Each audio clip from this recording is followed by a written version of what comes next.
કોઈને ખબર નહોતી એમ અભેરાએથી બહાર રાખેલા બાયણાની એક સાઈડમાં અને એક આ સાઈડમાં, અને માથે છીબા રાખી અને એક એક ગ્લાસ રાખ્યા હતા.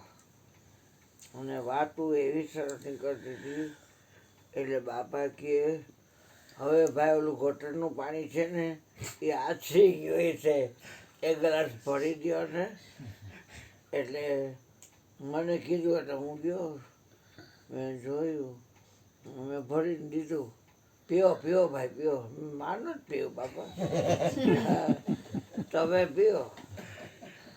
એટલે બાપાને ખબર પડી ગઈ કે આ શબ્દે સમજે માનવી, શાને સમજે સો સાજ, પાંતરની ગતિ ઓળખે ઉણકા મતા આઘાત.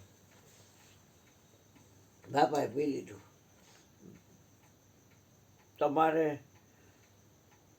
લાભભાઈ પીવું છે? તો કે હા. તો કે આમની કોઈ તપેલું છે ને એમાં હોકરાનું પાણી છે, એ લઈ આવો તો. એટલે ન્યાય ગ્લાસ. એટલે પછી મને જ કીધું, મેં ભરીને દીધું. પીવો ભાઈ પીવો. મને માન જ પીવું. મોઢું બગાડ્યું, મેં માન જ પીવું. અત્યારે ઢાંક્યું છે, કાલ સવારે ખોલી નાખશું ને એટલે કૂતરા બિચારા પીશે. પીધું હોય તો શું વાંધો. સ્થિતિ તો આવ કરે.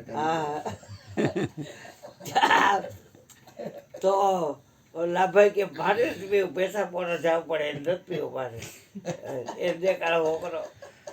હા બાપા કીધું આ સમજે સમજે માનવી, હું જે બોલવા વાળો એ તો માયરો ગયો નાખો. હા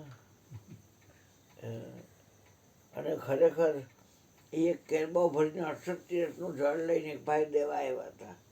એટલે મેં કીધું આ માતાજી માથાપુર કરે એના કરતાં અહીંયા બહાર તું કેરબાની ઢાંકણા ખોલી એક બે હાડેલું હોય એટલે એક આટાવાળું હોય, એ બે તપેલા ભરી દે. અને એમ ભરી દીધો. બાપા બોયલા ખાલી ગટર અને હોકરો, યા વાંધો પડ્યો. બનેલી વાતો બાપા. આવું બધા પિકનિક કરતા. ઓહો ગુરુજી તાર જય.